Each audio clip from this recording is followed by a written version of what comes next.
Today, let's look at how to use feeds. I'll upload a feed from my computer, but you can also add one by URL. Once it is uploaded, you can preview how the feed will look. Preview first. Next, connect each design element to the right feed columns and preview this size with live data in real time.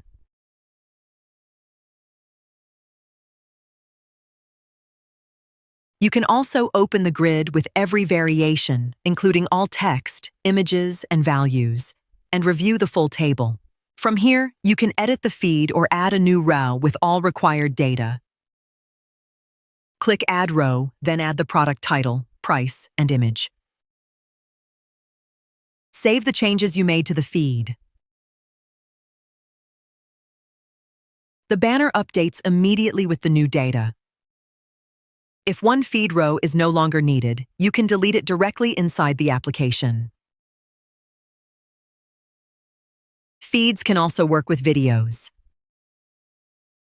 For video feeds, it is important to replace the image with a video so the element types match.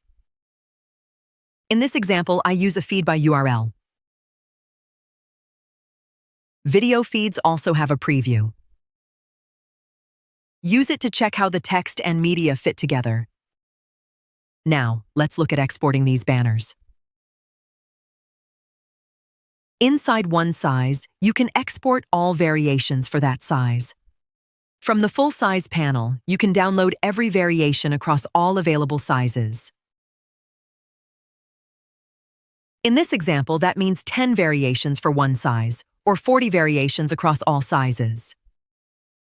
Let's check the export. There are many banners, so we'll preview just a few sizes. 300 by 600. Now, a 336 by 280 format. Viewst makes multi-size work easy. Feeds help generate hundreds of creatives with different content. Thanks for watching.